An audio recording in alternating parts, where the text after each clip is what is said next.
So topic for today is consistency and inconsistency. Now last class में हमने देखा है कि पेयर ऑफ लीनियर इक्वेशंस को ग्राफिकली कैसे सॉल्व किया जाता है। This is the topic which we have already covered, graphical method of finding solutions. Now what is the meaning of consistent and inconsistent, इसका मीनिंग क्या है and what is the relevance of this with the particular chapter linear equations. Okay, तो समझते हैं पहले। A pair of linear equations which has no solution is called an inconsistent pair of linear equations.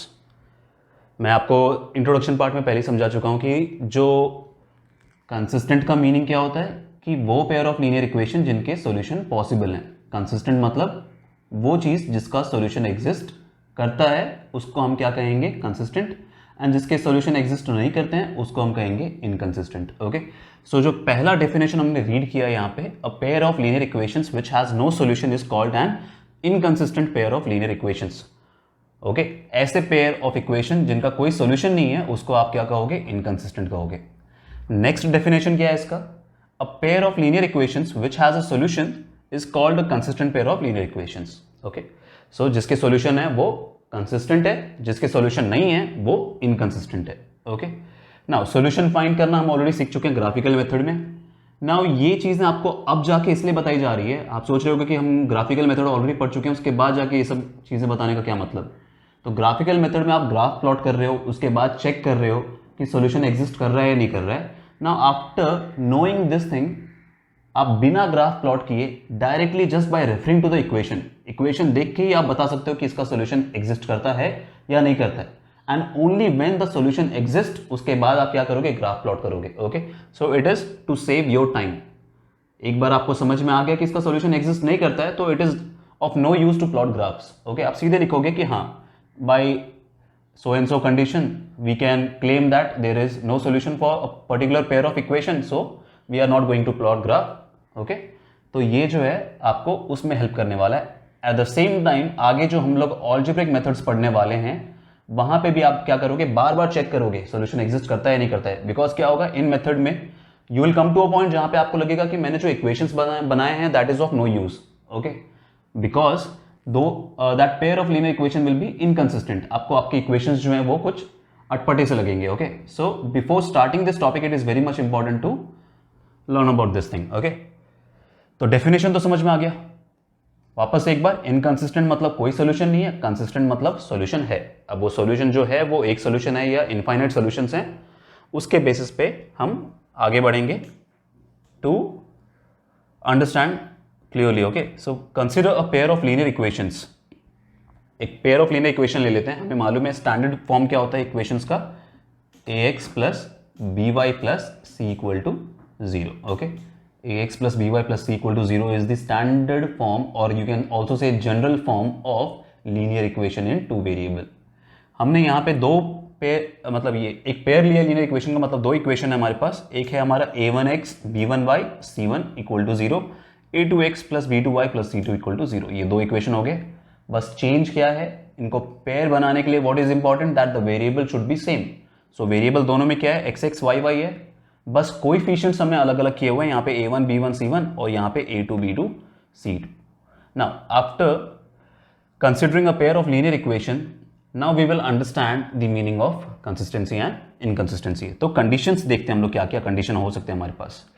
Introduction part में मैंने आपको समझाया कि whenever we consider a pair of linear equation और whenever you consider a pair of lines in a given plane, जब भी आप दो लाइन को एक प्लेन में कंसीडर करते हो तो तीन पॉसिबिलिटीज होती है। क्या क्या पॉसिबिलिटीज थे वो, कि या तो वो लाइन इंटरसेक्ट करेंगे, या तो वो पैरेलल होंगे, या तो वो कोइंसिडेंट होंगे। ओके, तो उन्हीं तीनों कंडीशंस को हमने क्या किया, यहां पे रिलेट किया हुआ है इनके कोएफिशिएंट्स के साथ। ओके, सो फर्स्ट थिंग कि वो जो लाइंस होंगे वो क्या करेंगे, they can be intersecting lines. जो हम दो लाइन लेके चल रहे हैं they can be intersecting lines, and it is found that intersecting lines में क्या होते हैं, जो प्रोपोर्शन होते हैं, जो ratio of coefficients of x होते हैं, that is not equal to ratio of coefficients of y।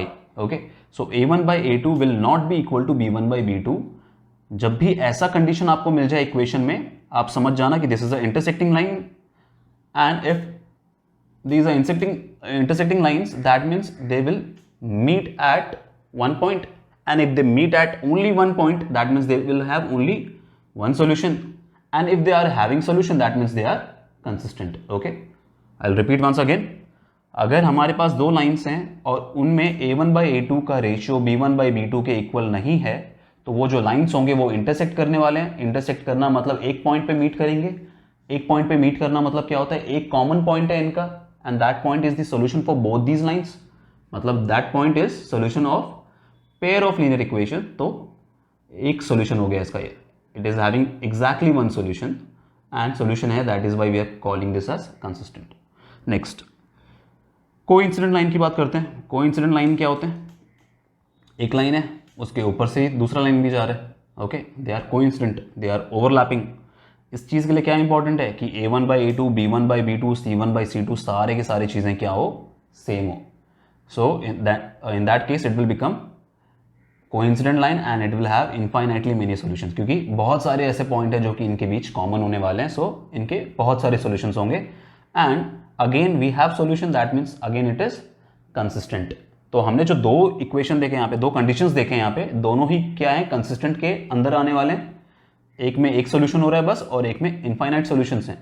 Eight the same time infinite solutions वाला जो कोइंसिडेंट वाले जो केस होता है, उसको हम लोग क्या कहते हैं, it is also known as dependent pair of linear equations. Okay, यहाँ पे क्या है, consistent pair of linear equation है. This is also consistent pair of linear equation, but sometimes it can also be refer to as dependent pair of linear equations. Okay, interdependent है, ये एक दूसरे के ऊपर ओवरलैप कर रहे हैं. ओके, तो ये हो गए हमारे दो condition for consistency. Okay, consistent system के जो है ये दो हो गए कंडीशन.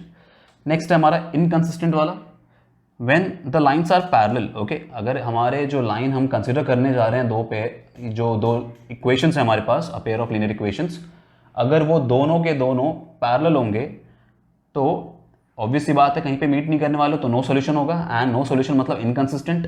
एंड कंडीशन क्या है उसका कि पहले दो रेशियो जो है इक्वल है, a1/a2 is equal to b1/b2, but it is not equal to c1/c2. Okay, इनके जो कांस्टेंट का जो रेशियो होता है वो बाकी रेशियो से अलग हो जाता है, and that is the only reason this will become parallel line and will have no solution, inconsistent.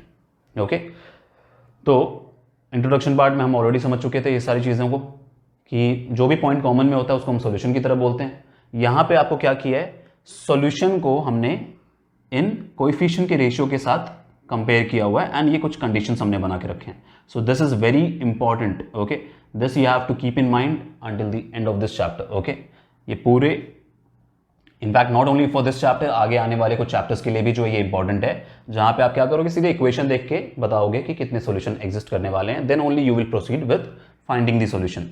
So once again फटाफट देखते हैं एक बार कंडीशंस क्या क्या है. Intersecting lines, only one solution, consistent होने वाला है. क्या जरूरी है, a1/a2 not equal to b1/b2. Coincident lines, सारे रेशियो सेम होंगे, बहुत सारे सॉल्यूशंस होते हैं, and again this is consistent, also known as dependent pair of linear equations. Lastly parallel lines will not intersect, so no solution, inconsistent है. and first two ratios are same, but जो constants के ratio हैं वो same नहीं होते. okay, I hope this is understood. now इसको implement कैसे करेंगे वो समझने के लिए हमने क्या किया हुआ है, यहाँ पे we have taken a few questions.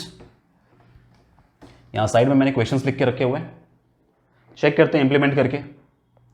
अब मैं क्वेश्चन क्या दिया हुआ है, find out whether the following pair of linear equations are consistent और इनकंसिस्टेंट. जो हमारे पास पेयर ऑफ लीनियर इक्वेशन है, ये एक इक्वेशन, दूसरा इक्वेशन, तो ये एक पेयर ऑफ लीनियर इक्वेशन दिया हुआ है, वेरिएबल सेम है, ऑब्वियसली बात है, वेरिएबल सेम होंगे तभी इसको पेयर ऑफ लीनियर इक्वेशन कहा जा रहा है. अब आपको चेक करना है कि ये कंसिस्टेंट है या नहीं. Okay, at the same time we will check कि कितने सॉल्यूशंस है इसके, एक सॉल्यूशन, इनफाइनाइट सॉल्यूशन है, वो सारी चीज़ें. ओके, तो रेशियो की बात कर लेता हूँ मैं यहाँ पे. पहले इक्वेशन का a1 b1 c1 क्या है, सो दिस इज 2 -3 एंड 8. बट ध्यान रखना इस चीज़ का, this is not in standard form. Standard form में मैं कन्वर्ट कर लेता हूँ, क्योंकि स्टैंडर्ड फॉर्म में क्या है, सारी की सारी चीज़ें क्या होनी चाहिए, लेफ्ट साइड में होनी चाहिए. तो this is 2x -3y -8 equal to 0. आप स्टैंडर्ड फॉर्म में नहीं भी कन्वर्ट करोगे तो भी चलेगा, बिकॉज साइन तो एनी हाउ कैंसिल हो जाएंगे. लेकिन ये ऐसा कभी मत करना कि इधर कांस्टेंट यहाँ पे रखा हुआ है और ये वाला कांस्टेंट इस तरफ छोड़ दिया है. ओके, हमेशा ट्राई करना कि जो आपके इक्वेशंस हैं वो आपको सेम दिख रहे हैं. ओके, सारे कोएफिशिएंट एक ही साइड होंगे तो much better. So 2x -3y -8 equal to 0. Another equation we have is 4x minus 6y minus 9 equal to 0. Now I'll write values of a1, b1 and c1. So क्या क्या values हमारे पास, a1 is 2, b1 is -3 and c1 is -8. a2, b2, c2 की values की बात करते हैं. a2 is 4, b2 is -6 and this is -9. Now we will start checking the ratios. a1 by a2 कितना है हमारा, 2/4 can also be written as 1/2. Solve कर दोगे इसको तो. b1 by b2 की अगर मैं बात करने जाऊँ तो माइनस माइनस कैंसिल हो जाएगा and again this is 1/2. -3/-6 cancel करो साइन को एंड 2 टाइम्स जो है 6 देने वाला आपको. c1 by c2 जो है साइन तो कैंसिल हो जाएंगे बट ये चीज़ें जो है 8/9 रहेगी, ये कैंसिल क्या हुई नहीं होने वाली है. What we can say from here is a1 by a2 जो है that is equal to b1 by b2 but not equal to c1 by c2. Conditions की अगर मैं बात करने जाऊँ तो this is a1 by a2 is equal to b1 by b2 not equal to c1 by c2. ये condition follow कर रहा है. दैट मीन्स जो ये हमारे लाइन्स हैं वो क्या है, these are parallel lines. Parallel line से तो क्या होंगे, नो सॉल्यूशन होंगे एंड नो सॉल्यूशन है तो that means this is inconsistent. Okay fine, समझ में आया. हमेशा स्टैंडर्ड फॉर्म में कन्वर्ट करना है, उसके बाद उनके कोएफिशिएंट्स लिख लो, उनके रेशियोज फाइंड कर लो एंड चेक कर लो कि कौन सा कंडीशन जो है यहाँ पे फॉलो किया जा रहा है. Okay now moving to next question. Next question में हमसे क्या कहा गया है, इस बार आपको जो इक्वेशन दिया हुआ है जहाँ पे 4/3x है, इसको कन्वर्ट करना पड़ेगा आपको सिंप्लीफाइड फॉर्म में. पहले तो अगर सिंप्लीफाइड फॉर्म में कन्वर्ट करने जाएं तो क्या हो जाएगा, आपको एलसीएम लेना पड़ेगा एज 3. अगर इसका 3 एलसीएम लिया जाए तो क्या हो जाएगा, 3 ऊपर मल्टीप्लाई हो जाएगा सबसे and this will B how much. अच्छा पहले इसको मैं सबको लेफ्ट हैंड साइड लेके आते हैं. This is 4/3x plus 2y minus 8 equal to 0. Now taking LCM and LCM 3 को उधर भेज देंगे तो this will be 4x plus 6y minus 24 equal to 0. जो एलसीएम था वो राइट हैंड साइड में जाके 0 हो गया. तो ये पहला इक्वेशन है हमारा, राइट.